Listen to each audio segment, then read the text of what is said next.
अस्सलाम वालेकुम नाजरीन, आप देख रहे हैं हमारा ऑफिशियल यूट्यूब चैनल और मैं हूं आपकी मेज़बान यशफ़ा कुरैशी। बात करने के लिए हमारे साथ मौजूद हैं इमरान रियाज खान। तो आइए चलते हैं और आज की सियासी अपडेट्स इन्हीं से जानते हैं। बिस्मिल्लाहिर्रहमानिर्रहीम। अस्सलाम वालेकुम नादरीन, आप यूट्यूब चैनल देख रहे हैं। मैं इमरान खान हूँ। मुस्लिम लीग नून ने वही किया जो वो हमेशा से करते चले आए हैं और एक नया कानून पास किया है। एक्सप्रेस न्यूज़ की खबर मैं आपको बताता हूँ और बताता हूँ बड़ी वारदात इसमें है क्या। एक तो आप ये ले लें कि इसकी हेडलाइन है कि वफाकी काबीना ने सर्विसेज चीफ्स की मुद्दत मुलाजमत 5 साल और जजेस की तादाद बढ़ाने की मंजूरी दे दी है। और भी बहुत सारी चीज़ें इन्होंने की हैं। कारनामे तो बहुत सारे हैं, लेकिन ये दो बड़े कारनामे हैं कि अब आपके जितने भी अफवाज पाकिस्तान के चीफ्स हैं, यानी आर्मी चीफ की अगर मुद्दत मुलाजमत 3 साल थी तो वो इन्होंने अब 5 साल कर दी है। आर्मी चीफ 5 साल तक रहेंगे, यानी उन्हें अगर रिटायर होना था 2025 में 29 नवंबर को मौजूदा आर्मी चीफ को, तो अब वो रिटायर होंगे इस कानून साजी के बाद 2027 में जाके 29 नवंबर को। लेकिन क्या ये मामला चल पाएगा, यहीं पे एक वारदात है। लेकिन पहले खबर आपको मैं सुना दूं कि वफाकी काबीना ने सुप्रीम कोर्ट में जजेस की तादाद 34 कर दी है। यानी पहले कहा जा रहा था 23 की जाएगी, फिर कहा जा रहा था 25 की जाएगी, और अब कहा जा रहा है कि जी 34 की जाएगी और 34 की मंजूरी दे दी गई है। वही कहते हैं जी पहले हम 6 बढ़ा लेंगे, फिर 8 बढ़ा लेंगे, तो ऐसे हम बढ़ाते चले जाएंगे। तो 34 तक जजेस, यानी दुगनी तादाद कर रहे हैं सुप्रीम कोर्ट ऑफ पाकिस्तान में जजेस की। और कर क्यों रहे हैं ये हम सब जानते हैं, क्योंकि हुकूमत चाहती है कि ऐसे जजेस की भर्ती कर दी जाए सुप्रीम कोर्ट ऑफ पाकिस्तान में, ताकि आइंदा 10-15 साल तक हुकूमत को प्रॉब्लम ना आए। ऐसे जजेस सुप्रीम कोर्ट ऑफ पाकिस्तान में मौजूद रहें जिनकी मौजूदगी में पीडीएम की सरकार या एस्टेब्लिशमेंट को कोई प्रॉब्लम ना हो और वो उन जजेस से अपना काम लेते रहे। एक तसलसल जो है वो इनका चलता रहे। बहरहाल अब उसमें यह बताया जा रहा है कि जनाब 34 जज हो जाएंगे और जितने भी आपके मिलिट्री के चीफ्स हैं, चाहे वो एयरफोर्स के होंगे या मेरे ख्याल में नेवी वाले भी और आर्मी चीफ भी, इन सब की मुद्दत मुलाजमत बढ़ जाएगी और इनकी मुद्दत मुलाजमत 5 साल हो जाएगी। पहले इनकी तैनाती 3 साल के लिए होती थी, तो यहाँ पे ये तरमीम भी कर दी गई है। इसके अलावा जो है वो 3 महीने तक, 90 दिन तक किसी भी बंदे को उठा के गायब कर दो, सिक्योरिटी फोर्सेज को ये इख्तियार मिल गया। इसके बारे में फजल रहमान साहब ने बड़े सख्त बयान दिए हैं। फजल रहमान साहब पे वैसे क्या कहें, पहले भी बड़े सख्त बयान देते थे, लेकिन उनके बयान ही सख्त होते हैं, उसके बाद वो कहीं ना कहीं लचक पैदा करके कार्रवाई का हिस्सा बन जाते हैं। बहरहाल फजल रहमान साहब ने कहा कि जी 26वीं आईनी तरमीम की तौहीन आप कर रहे हैं और जमहूरियत के चेहरे के ऊपर आप कालक लगा रहे हैं। ये जो आप कर रहे हैं कि किसी को भी शक की बुनियाद पर 90 रोज़ अपनी तहवील में रखने और तहवील की मुद्दत में इजाफा करना मुल्क में सिविल मार्शल लॉ कायम करने के मुतरादिफ है। जमहूरियत के चेहरे पर यह एक धब्बा है। 26वीं आईनी तरमीम करते हुए कुछ चीज़ें तय हो गई थी, और जो चीज़ें तय हो गई थी अब उनके बाहर आप क्यों जा रहे हैं। यानी ये आर्मी एक्ट के जो मामला थे, ये 26वीं आईनी तरमीम में इनको तब्दील करने की कोशिश की जा रही थी, लेकिन उस वक्त क्योंकि फजल रहमान साहब ने और पीटीआई ने इसकी मुखालफत की थी, तो हुकूमत ने कहा ठीक है ये चीज़ें छोड़ दें, बाकी चीज़ें करवा दें। अब यह वारदात क्या है आप ये समझें। फजल रहमान साहब को लगता है समझ ही नहीं आई हुआ क्या है। ये जो आईनी बेंच हुकूमत ने बनवा लिया ना, 2 चीज़ें हुकूमत ने बड़ी अपने फेवर वाली मंजूर करवाई थी। एक जो जुडिशल कमीशन है उसके अंदर उन्होंने अपनी अक्सरियत पैदा कर दी। जुडिशल कमीशन का जो इजलास होना है उसको इस तरीके से कर दिया गया कि उसमें हुकूमत ने अपनी तादाद को बढ़ा लिया और हुकूमत चाहे तो जजेस की मर्जी के खिलाफ भी जजेस तैनात कर सकती है और आईनी बेंच भी बना सकती है। अब देखना यह है कि वहाँ पे जस्टिस याह्या अफरीदी साहब हुकूमत के साथ खड़े होते हैं या नहीं होते। उनका पहला टेस्ट अगर ये कहा जाए तो वो कल के दिन में है, तो पता चल जाएगा कि जस्टिस याह्या अफरीदी कहाँ खड़े होते हैं। आइन के साथ खड़े होते हैं, इंसाफ के साथ खड़े होते हैं, कानून के साथ खड़े होते हैं, या वो भी कंप्रोमाइज हो जाते हैं या कमज़ोर पड़ जाते हैं इस हुकूमत और इसकी फस्तायत के सामने। बहरहाल ये इस्लामाबाद हाई कोर्ट में भी कह रहे हैं जजेस की तादाद बढ़ा दी जाएगी। ये भी खबर एक जगह पे आई है कि 12 जजेस वहाँ पे भी कर दिए जाएंगे, ताकि जिन 6 जजेस ने खत लिखा है उनके अलावा दीगर जजेस भी तो होने चाहिए ना इस्लामाबाद हाई कोर्ट में। बंदों को अंदर रखना होता है, उन्हें कंट्रोल करना होता है, तो अपनी मर्जी के जजेस भी वहाँ पर भर्ती करने की कोशिश की जाएगी। हुकूमत की और एस्टेब्लिशमेंट की पूरी कोशिश है कि कुछ ना कुछ करके अदलिया को काबू कर लिया जाए। और वकला की तारीख जो है उसको सिर्फ एक अच्छा सा नाम दिया, वकला ने नहीं छटांगे, लेकिन वो तहरीक कहाँ पे है, आपको आइडिया है कहाँ पे है? क्योंकि पाकिस्तान के वकला ने आज तक जो भी तहरीक चलाई है, देखिए मैं ये उनकी तौहीन नहीं कर रहा, बहुत सारे वकीलों ने डंडे खाए, मारे खाई, उनका खून बहा, बल्कि कई वकला जो है वो शहीद भी हुए थे और वकला जो है बार बार गिरफ्तार हुए, उनके लिए बहुत मुश्किलात हुई। लेकिन फिर भी जब भी तहरीक चली उसके पीछे बहुत सारा पैसा इन्वॉल्व होता है और पैसे के बगैर चलती नहीं है। 2 चीज़ें होती हैं, या एस्टेब्लिशमेंट की मदद होती है और पैसा होता है। ये ना हो तो तहरीक हमने चलती हुई नॉर्मली देखी नहीं, और अगर चले तो उसको आगे बढ़ते हुए हमने नॉर्मली नहीं देखा। तो अभी नहीं छड्डांगे ये तो कह दिया वकला ने, लेकिन क्या वो इस सिलसिले को रोक सकते हैं? वारदात क्या है ये जरा समझिए। हुकूमत अगर अपनी मर्जी का आईनी बेंच बनाने में कामयाब हो जाती है और उनके पास एक ऐसा आईनी बेंच होता है जिसमें हुकूमत की मर्जी के मुताबिक चीज़ें होना शुरू हो जाती हैं, तो फिर हुकूमत सादा अक्सरियत से जो मर्जी कानून पास करती रही इस असम्बली से, उसको चैलेंज करने के लिए आप कहाँ जाएंगे? उसको चैलेंज करने के लिए आप हमेशा जाएंगे अदालत में, सुप्रीम कोर्ट ऑफ पाकिस्तान में जाके आप चैलेंज करेंगे। तो जैसे ही आप सुप्रीम कोर्ट ऑफ पाकिस्तान में उसे चैलेंज करने जाएंगे तो ये एक आईनी मामला करार देकर आईनी बेंच के सामने भेज दिया जाएगा। अब आईनी बेंच में हुकूमत के पास अपनी मर्जी का बेंच मौजूद है, तो वहां पे हुकूमत को कोई प्रॉब्लम नहीं होगी। आपको मैं फिर आसानी से समझा देता हूं। हुकूमत ने अपनी मर्जी का एक बेंच बना दिया। ये पाकिस्तान दुनिया का वाहिद मुल्क बन गया है जहां पे पार्लियामेंटेरियन या उस मुल्क के अवामी मुंतखब नुमाइंदे वो सुप्रीम कोर्ट ऑफ पाकिस्तान का एक बेंच तश्कील दे रहे हैं। वो जो सुप्रीम कोर्ट ऑफ पाकिस्तान का बेंच है वो हुकूमत की मर्जी का बनने जा रहा है। हुकूमत ने अपना बेंच बना लिया। अब इस हुकूमत जितनी भी कानून साजी या आइन साजी करेगी, हुकूमत आज के बाद असेंबली में जो भी करेगी या जो भी ऐसे इकदाम उठाएगी जिन्हें लोग आइन और कानून के खिलाफ समझेंगे, जब भी कोई उसे सुप्रीम कोर्ट ऑफ पाकिस्तान में चैलेंज करने जाएगा, पहले तो जो है वो जाके भारी फीस जमा कराएं, फिर आप उसको सुप्रीम कोर्ट ऑफ पाकिस्तान में चैलेंज करें। तो जब आप सुप्रीम कोर्ट ऑफ पाकिस्तान में इसको चैलेंज करेंगे तो वो उसी बेंच के सामने जाएगा, हुकूमत का किया हुआ काम जो बेंच हुकूमत ने खुद बनाया हुआ है। ये है जनाब कार्रवाई। अब आप जाके अगर पाकिस्तान तहरीक इंसाफ चैलेंज करेगी तो ये मामला उधर जाएगा।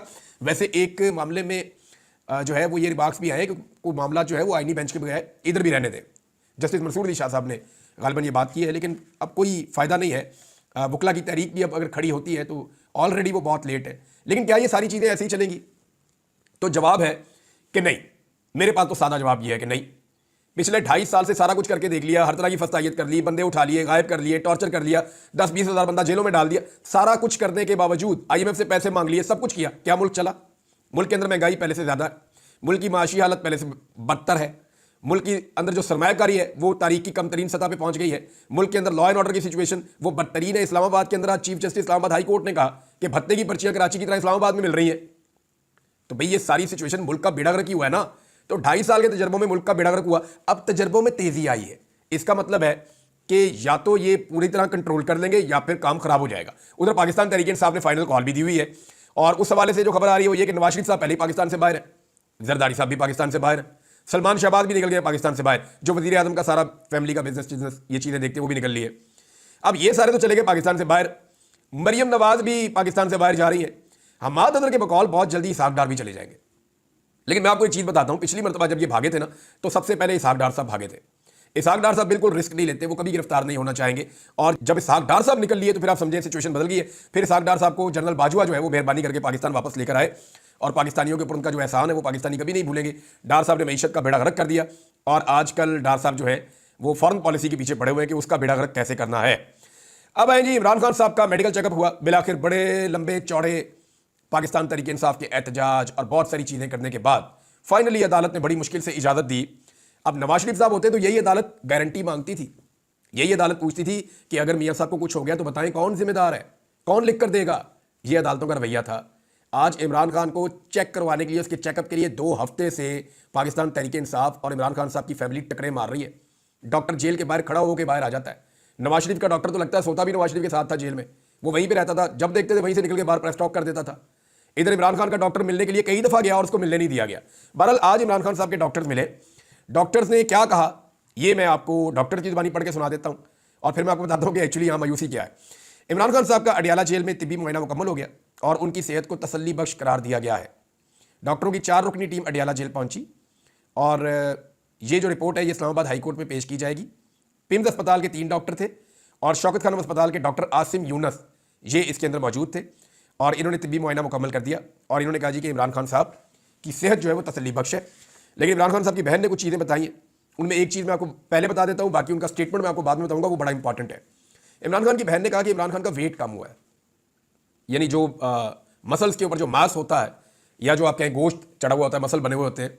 इमरान खान साहब मस्कुलर आदमी है, सारी ज़िंदगी उन्होंने वर्जिशें की है, ज़बरदस्त किस्म के स्पोर्ट्समैन है, अभी तक वो अपनी फिटनेस का ख्याल रखते हैं। गोली लगने के बावजूद जब मैं उनको एक दफ़ा मिला 2022 की बात है, जब इमरान खान साहब को गोली लगी थी 2023 में मौसम बहार के बाद, यानी जब गर्मियाँ शुरू हो रही थी तो मेरी इमरान खान साहब से एक मुलाकात हुई थी।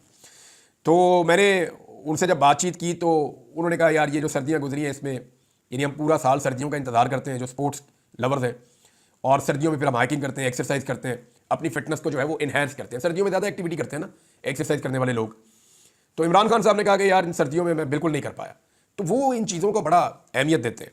बहरहाल ज़हनी परेशानी और ज़हनी टेंशन का जो है वो अलीमा खान साहब ने बताया, और ये मैंने आपको पहले खबर दी थी कि इमरान खान साहब को ज़हनी तौर पे अजियत दी जा रही है। वो बड़े बड़े बल्ब भी मैंने आपको बताया लगाए वहाँ पे ताकि बहुत सारे हशरात इकट्ठे हों, तो हर लिहाज से उन्हें तंग किया जा रहा है। तो उस ज़हनी अजियत की वजह से, यानी आपने देखा इंतजार पंजूता 25 दिन के अंदर उनकी क्या हालत हो गई। जब मैं कैद से वापस आया था, आपको याद है, मेरा कोई 25 से 30 किलो वजन कम हो गया था। ये जो कैद तन्हाई होती है ना, ये बहुत बड़ी ज़हनी अजियत होती है जब आपको बाहर से कोई इन्फॉर्मेशन नहीं आ रही होती। तो मेरे साथ ये हुआ था, मेरा बहुत तेज़ी से वजन गिरा था। इमरान खान साहब लगता है इस तरह के मसाइल का उनको शिकार किया गया है, और ये जो 10-12 दिन उनको अंदर बंद रखा गया, लगातार 5 दिन लाइट बंद रखी गई, और जिस किस्म का उनको ज़हनी टॉर्चर किया जा रहा है, इसमें आदमी के मसल्स का कमज़ोर हो जाना या उसका वजन गिर जाना, ये एक नॉर्मल चीज़ है। भारत इमरान खान साहब के डॉक्टर ने कहा इमरान खान साहब की सेहत ठीक है। अब ये बड़ी सख्त ज़हनी अजियत है इमरान खान साहब के मुखालिफिन के लिए। यानी सारे के सारे रवायती सियासतदान हैं, उनकी एक ख्वाहिश है कि इमरान खान किसी तरह मेडिकल ग्राउंड के ऊपर रिलीफ मांग ले। ये इमरान खान को रिलीफ दे भी देंगे, मुझे आइडिया है, क्योंकि इमरान खान ने अगर मेडिकल ग्राउंड के ऊपर रिलीफ मांगा, अब तक तो उन्होंने नहीं मांगा, अब तक तो वो डट के खड़े हुए हैं। और इतनी ज़्यादा उम्र होने के बावजूद, 70+ है, इतनी ज़्यादा उम्र होने के बावजूद अगर एक आदमी टूट नहीं रहा और मेडिकल ग्राउंड के ऊपर बाहर आने को तैयार नहीं है, या मेडिकल ग्राउंड लेने को ही तैयार नहीं है, और आज भी डॉक्टर अंदर जाते हैं और वापस आकर कहते हैं कि ही इज़ फिट, यानी उनकी जो है वो सेहत ठीक है, तो इसका मतलब क्या है? इसका मतलब ये है कि उनके मुखालिफिन के लिए ये खतरे की घंटी है।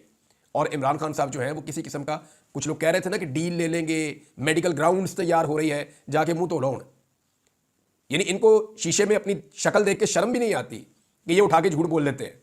मैं आपको पहले दिन से बता रहा हूं कि इमरान खान का जब तक कोई जेन्युइन मसला नहीं होगा, तब तक वो कभी भी किसी किस्म का मेडिकल रिलीफ नहीं लेंगे।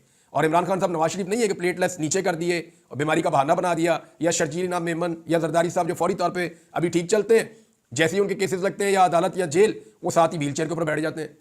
तो ये इस तरह नहीं होगा। इमरान खान साहब को आप इस हालत में नहीं देख सकेंगे। बुशरा बीबी अदालत में पेश हुई और वहाँ पर आप दीदा हो गई, और उन्होंने जज साहब से 2-4 बातें भी की। देखिए उनके साथ, उनके शौहर के साथ ज्यादती हो रही है। बुशरा बीबी को कहा भी ये जा रहा है उनकी पार्टी की तरफ से कि आप थोड़ी हिम्मत करें और अब आप थोड़ा सा इमरान खान साहब की रिहाई के लिए जद्दोजहद का हिस्सा बने। पॉलिटिक्स तो उन्होंने कर दी नहीं है इमरान खान साहब के बकौल, ना वो खुद सियासत का हिस्सा बनना चाहती हैं, लेकिन इस मामले में कि इमरान खान साहब की रिहाई के लिए एफर्ट की जाए, तो जैसे सारे पाकिस्तानी कर रहे हैं वैसे ही बुशरा बीबी को भी करना चाहिए। उन्होंने कहा जी यहाँ नाइंसाफ़ी होती है, अब इस अदालत में नहीं आऊँगी, मेरा सामान पड़ा हुआ है गाड़ी में, मेरा कंबल भी पड़ा हुआ है, दीगर सामान भी पड़ा हुआ है, अगर आप मुझे जेल भेजना चाहते हैं तो मैं यहाँ से जेल चली जाती हूँ। तो इस किस्म की बातें उन्होंने की। बहरहाल उनका जो फैसला है वो महफूज हुआ था, पता चल जाएगा कि फैसला क्या आता है। अलीमा खान साहिबा ने जो स्टेटमेंट दिया वो मैं आपके सामने रख देता हूँ। अलीमा खान साहब ने कहा कि हमारी नज़र में इमरान खान की ज़िंदगी खतरे में है, डील की बातों में कोई सदाकत नहीं है। इस्लामाबाद में मीडिया से गुफ्तगू करते हुए अलीमा खान साहबा ने कहा कि बानी पीटीआई अब एक ही चीज़ पर कायम है कि अब इंसाफ के लिए इनकलाब लाना पड़ेगा। हमें मालूम है ये हमें जेल में डालेंगे, धमकियाँ आती हैं, हम पर 10 FIRs हैं, हम पर 5 तारीख की FIR है, लेकिन 4 तारीख को उठा लिया गया था। उन्होंने कहा कि घरों में घुसकर 10-10 साल के बच्चों को घसीटा जा रहा है। नए चीफ जस्टिस से अपील है इन मामलात का नोटिस लें। मुल्क में लाकानूनियत बंद ना हुई तो कहीं लोग सड़कों पर कानून हाथ में ना ले लें। हमारी नज़र में बानी पीटीआई की ज़िंदगी खतरे में है। अलीमा खान का कहना था कि इमरान खान ने कहा है वो डील कर रहे हैं, ना उनके पास कोई आया है, ये सिर्फ क्यास आराइयाँ हैं। इमरान खान डील कर रहे हैं, बानी पीटीआई किसी चीज़ पर समझौता करने के लिए तैयार नहीं है, यानी कोई डील नहीं कर रहे। उन्होंने मजीद कहा कि रोज़ाना कोई ना कोई खुशखबरी आ जाती है कि इमरान खान निकल रहे हैं। हमें मालूम है इमरान खान को जेल से निकालने का कोई इनका इरादा नहीं है। पुरअमन एहतजाज हमारा हक है, हम बानी पीटीआई को जेल से निकलवाएंगे। इस मौके पर सलमान अकरम राजा साहब ने भी मीडिया से बातचीत की। उन्होंने कहा कि ये वो लम्हा है जब हम वाकई अपनी आज़ादी हासिल कर सकते हैं। अगर आज हम उठ खड़े ना हुए तो एड़ियां रगड़ते मर जाएंगे। चादर चार दीवारी का कोई तकद्दुस नहीं है। बानी पीटीआई ने आज पूरी कौम से इल्तिजा की है। सलमान अकरम राजा का मजीद कहना था कि हम 9 तारीख को स्वाबी में जलसा कर रहे हैं। 9 तारीख एक नई इब्तिदा होगी, ये कोई सियासी खेल नहीं, बका की बात है। हम सबको अपनी आज़ादी के लिए बाहर आना होगा। हमारी ये तहरीक बानी पीटीआई की रिहाई पर इख्तिताम पजीर होगी। जनाब ये बात की है अलीमा खान साहबा ने, और इमरान खान साहब की पार्टी के सेक्रेटरी जनरल जनाब सलमान अकरम राजा साहब ने। देखिए एक चीज़ तो बड़ी कंफर्म होती जा रही है कि जो स्वाबी वाला एक एपिसोड करने जा रही है पाकिस्तान तहरीक इंसाफ, अगर स्वाबी के अंदर जलसा करना है और उस तेज जलसे के इख्तिताम में अली अमीन गंडापुर साहब ने ये ऐलान करना है कि जी अब आप डिस्पर्स हो जाएं और लोग वापस अपने घरों को चले जाएं और हम आपको अगला लायामल देंगे, तो फिर तो ये एक लंबा मैच, टेस्ट मैच चलेगा और देखते हैं फिर मोमेंटम कैसे बनता है। लेकिन अगर स्वाबी में पाकिस्तान तहरीक इंसाफ बैठ जाती है और अपनी मतलूबा तादाद पूरा करना शुरू कर देती है कि बंदे आओ जी स्वाबी में पहुंचो सारे, और लोग जोक दर जोक स्वाबी में पहुंचना शुरू कर देते हैं और वहां पे अवाम का एक बहुत बड़ा सैलाब इकट्ठा करके ये इस्लामाबाद की जानिब बढ़ते हैं, तो सिचुएशन तब्दील हो जाएगी। फिर आप जितनी मर्जी आईनी तरमीमें कर लें, जितनी मर्जी कानून साजियाँ कर लें, वहाँ हसीना वाजिद ने भी बेशुमार कानून साजियाँ की हुई थी, बेशुमार आईनी तरमीमें की हुई थी, बहुत सारे अपने बंदे लगाए हुए थे, सारी की सारी भर्तियाँ अपने घर की हुई थी। तो हसीना वाजिद का बहुत कंट्रोल था बांग्लादेश में। लेकिन जब आवाम खड़ी होती है, ख़ासतौर पर नौजवान, तो सारा कुछ धड़ा रह जाता है। अब डिपेंड करता है कि पाकिस्तान तहरीक इंसाफ की क़यादत इस मरतबा आवाम को अकेला छोड़ती है या आवाम के साथ डट कर खड़ी हो जाती है। देखिए पिछली मरतबा तो ये था ना कि जनाब वो MNAs को छुपाना है, आईनी तरमीम हो रही है, अब तो ये भी मामला नहीं है। और दूसरा, क्योंकि अली अमीन गंडापुर साहब को अब मेरे ख्याल में एक बड़ा सबक हासिल हो गया है कि भरोसा सिर्फ अपने लोगों पे करना है और भरोसा सिर्फ अवामी ताकत पे और अल्लाह रब्बुल इज़्ज़त पे करना है। अब तक के लिए इतना ही। अपना ख्याल रखिएगा, अपने चैनल का भी। अल्लाह हाफ़िज़। जी नाज़रीन, तो उम्मीद है कि आपको ये व्लॉग पसंद आया होगा। जिस तरह इमरान रियाज खान ने बताया कि अब ये हुकूमत घट जाती नजर आ रही है, तो उम्मीद है कि ये मुसल्लत हुआ अजाब हमसे जल्द ख़त्म होगा। मज़ीद इस तरह की वीडियोस देखने के लिए हमारे चैनल को सब्सक्राइब करें ताकि बर वक्त आपको अपडेट्स मिलती रहें। अल्लाह हाफिज़।